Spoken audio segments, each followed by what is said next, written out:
Hey guys, my name is Dan Gage, and this is part of my continuing lesson series on tips and tricks, ideas, helpful hints for the adult beginner, for the grown-ups or for the middle-aged or rapidly approaching middle age, if we can live that long, people trying to learn to play the harmonica. And this one, the topic of this one is taking risks. So I had this great idea. As some of you know, I work in biotechnology. My wife, for a long time, worked as a horse trainer. She's very gifted with animals. There's a video of me feeding carrots to horses. That's, how I came into that world, because she's a horse trainer. Now, she's been riding and jumping over things on horses since she was like 8 years old. I'm scared to death of riding on a horse. So the idea was I was going to make a video. This was its grand plan, right? Going to make this video and show her riding a horse and then put myself on the horse and show you how uncomfortable. It would have been hilarious. But two things. One, it's scary as hell to do that for me, to be honest. And two, part of the series, part of the theme of this lesson is I haven't been able to make the time for that. So imagine, if you will, me bouncing around on a horse, out of control, scared to death out of my life. Now, contrast that with the fact that I've been getting on stage playing the harmonica since I was 18 years old. It's almost 20 years now. Okay, what I want to say to you guys is, a lot of you guys that learn later, it's like me wanting to get on a horse. Now, when we learn things when we're young, frankly, we're too, I don't want to say too dumb, but we don't know enough about the world to know that it was dangerous, to know that it was scary in the first place. So I got on stage and I just did it. I was terrible. I didn't know any better. I just did it. My wife got on a horse. She wanted to do it. From a little kid, you're indestructible. You ever see little kids when they're skiing? They go down the hill at 100 miles an hour. I learned when I was 25 years old, and I am very cautious because I know that it can hurt. Here's the thing. I could fall off a horse and really get hurt. This little thing isn't going to hurt me, and it's not going to hurt you. So what I want to get into your heads, and this goes along with the rut breaking video that I made a few videos ago, I want to get into your heads the idea that it's okay to take risks, that in order to get better, we need to push ourselves beyond our comfort level, or to get up on the stage, or to take a solo when we're not used to taking a solo. Taking a little bit of a risk is a huge thing for development, and unlike skiing or riding horses or, combat sports, there's very little risk of actual physical harm. The only thing is a perceived risk in our head, or the potential for being embarrassed, which, if you've seen bad harmonica players, or some of them don't care at all. And so we need to get a little bit of that into everybody.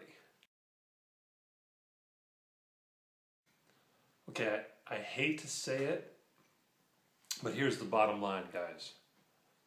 95% of the time, when it comes to the harmonica, nobody knows any better. That's one of the real burdens of doing this thing, because so many people take it as this very simple, not serious thing. But it's also an advantage if you're not very good. You have a very forgiving audience automatically in the peoples of the world who don't know anything about harmonica, and their greatest expectations are some level of Neil Young, Bob Dylan,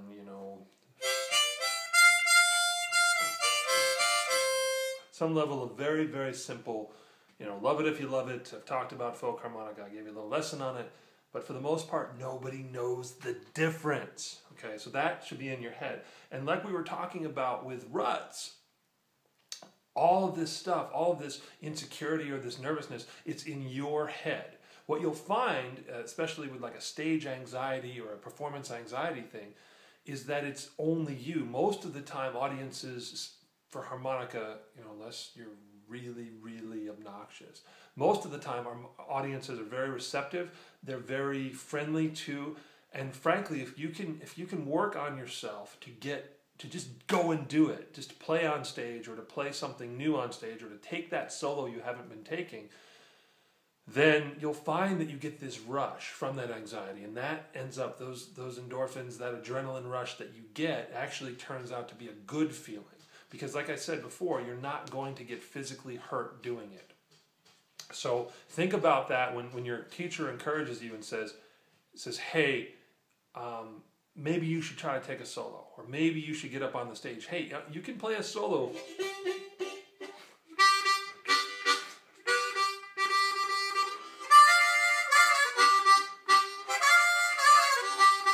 I mean, heck, that's enough, you know, like 4 draw and 2 draw. Boom, you've got it. And what it does is it breaks it in, it gives you that feeling of excitement, and if you're willing to take a chance, if you're willing to get outside your comfort zone, you really got nothing to lose. You really don't physically have anything to lose, unless, you know, you're obnoxious and you're stealing around to somebody's stage and they punch you and knock you out. That's not going to happen if you're conscientious, if you're a polite person, if you meet people and you know, if people encourage you, go with it. Really, really take the risk. Okay. It's time for the lick, and because we're later in the lesson series, I'm going to try to do a lick that's a little bit more challenging. It's challenging for me still. I'm working on it, but Jason Ritchie does it. My friend Dan Ridgway showed me how to do it, and I promised you guys a lick, so we're gonna do this cool. I'm gonna practice it for just a minute. I'll be right back, and I'll show you the lick. He does it on slow blues, and the lick is very simple.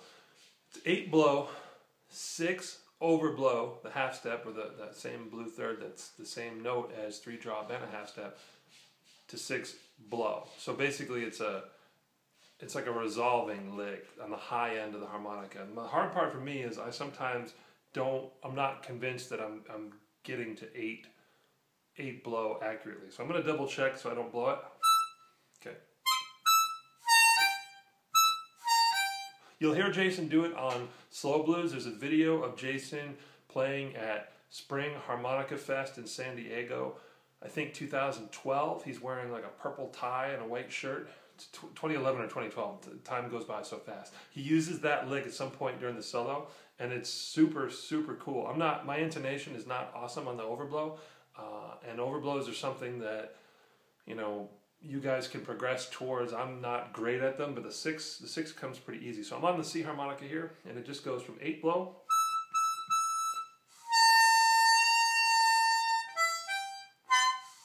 See, I moved, and it just releases the overblow.